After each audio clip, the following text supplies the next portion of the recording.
सटीक टिप्पणी आपकी। और गोवा में क्या कुछ चल रहा है और गोवा का असर बाकी जगहों पर और खासकर जो भारत जोड़ो यात्रा है उस पर क्या पड़ेगा, ये भी हम समझने की कोशिश कर रहे हैं। और क्यों राहुल गांधी की यात्रा पर ब्रेक लगाने की जो बार बार कोशिशें हो रही हैं, उन कोशिशों में बीजेपी नाकाम क्यों साबित हो रही है। लेकिन एक ये झटका कांग्रेस के लिए है, क्या इसे झटका माना जाए? क्या एक रिफ्लेक्शन है जो राहुल गांधी लगातार आगे बढ़ रहे हैं, जैसे जैसे कन्याकुमारी से लेकर के अभी केरल तक पहुंचे हैं, आज 8वां दिन समाप्त हो रहा है और इन 8 दिनों में 150 किलोमीटर से ज़्यादा की यात्रा हो चुकी है। और इस यात्रा में जो कुछ पाया है राहुल गांधी ने, कांग्रेस पार्टी ने, इससे क्या बौखला गई है भाजपा, ये भी समझने की कोशिश कर रहे हैं। सीधे आना चाहूँगा प्रोफेसर रविकांत जी आपके पास। रविकांत जी, एक पिछले अगर 8 दिनों में देखें तो बहुत सारे वार हो गए बीजेपी की तरफ से, लेकिन ये एक ज़बरदस्त वार गोवा से, और जिसके बारे में किशोर नाइक गांवकर ने बहुत शानदार ढंग से विश्लेषण कर दिया है। आपकी टिप्पणी चाहूँगा इस यात्रा पर, और गोवा का रिफ्लेक्शन क्या आपको दिखाई दे रहा है कि भारत जोड़ो यात्रा पर भी पड़ने वाला है, या अनवरत जिस ढंग से गतिशील है, गतिमान हैं ये कांग्रेस के लोग, वैसे ही आगे बढ़ते दिख रहे हैं? देखिए राजीव जी, मैं एक पॉलिटिकल मुहावरे से इस बात की शुरुआत करूंगा। एक जमाने में जो जोड़ तोड़ की राजनीति जिसे कहा जाता था, न्यू इंडिया में ये जोड़ तोड़ की राजनीति है। माने एक तो जोड़ने की बात कर रहा है और दूसरी पार्टी कांग्रेस पार्टी को तोड़ रही है, तो ये जोड़ तोड़ की राजनीति। और अभी एक मेरे पूर्व वक्ता ने कहा था कि धर्म को आगे करके जो राजनीति हो रही है, तो मैं तो जो एक हिंदी के विद्यार्थी के नाते या थोड़ा राजनीति को सीख रहा हूं कि कैसे उसका विश्लेषण किया जाए, उस नाते मैं ये समझता हूं कि जो धर्म को और आस्था को लेकर के चलते हैं वो अधर्म नहीं करते। ये राजनीति का जो अधर्म है कि जहां आप किसी को तोड़ लेंगे, और कैसे टूट रहे हैं आप पहले सुनते होंगे, 1 दशक पहले, 2 दशक पहले, कि कोई खरीद फरोख्त हुई तो जिस तरह से लोग उसको लेते थे बहुत नेगेटिव सेंस में। लेकिन आज अगर आप विधायक की खरीदारी करते हैं तो आप चाणक्य हैं, आप किसी पार्टी को तोड़ते हैं तो आप चाणक्य हैं। आप कुछ भी बोलें, माने शाहीन बाग में करंट पहुंचाइए, पाकिस्तान में पटाखे फूटेंगे, ब्ला ब्ला ब्ला, माने जितनी भी आप कपड़ों से पहचानिए, तो फिर आप तक हैं, आप राजनीति को करने वाले हैं। माने जो राजनीतिक मूल्य हैं, जो लोकतांत्रिक मर्यादाएं हैं, उन्हें आप तोड़ रहे हैं, तो आप अच्छी कूटनीति जानते हैं।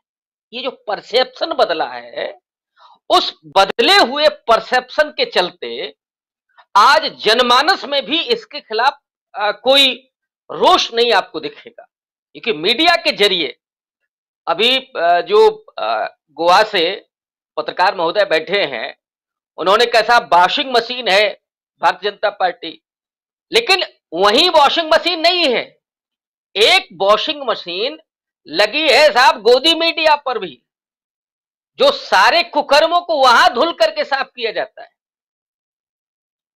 तो ये जो दाग अच्छे वाले हैं ना, जो बीच में आया था, ये साहब इस पार्टी को सूट करते हैं कि ये दाग अच्छे हैं।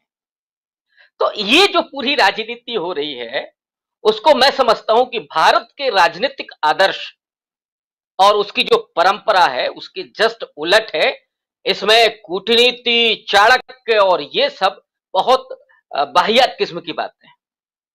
दूसरा, राहुल गांधी की जो यात्रा है, एक लंबी यात्रा, 150 दिन के आसपास शायद, अब ये कितनी थकाऊ होगी, कितनी मेहनत वाली होगी, लेकिन मुझे लगता है कि एक नेता के लिए और जनता के नेता के लिए सबसे बड़ी सफलता ये होती है कि थकान जनमानस आपका मिटाने लगे।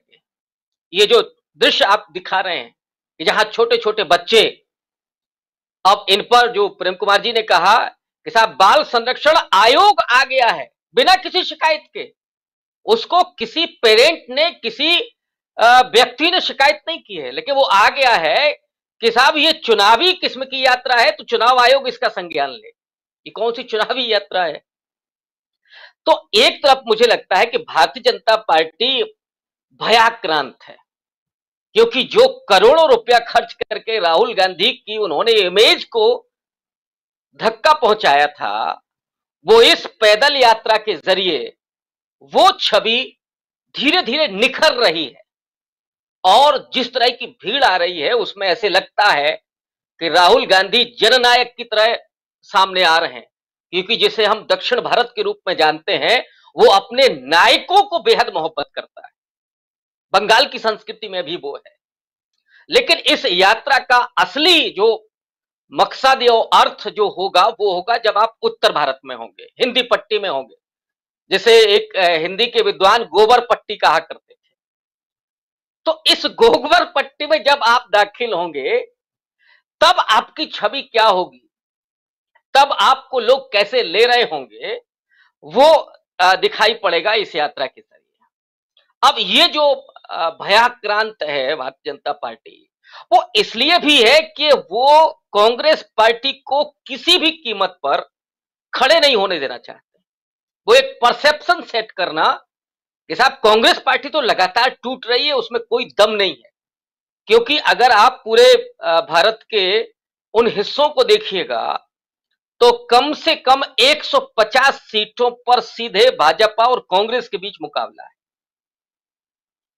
यहां पर अगर कांग्रेस पार्टी को बढ़त मिलती है तो कांग्रेस पार्टी ही खड़ी नहीं होगी, बल्कि भारतीय जनता पार्टी को मुंह की खानी पड़ेगी।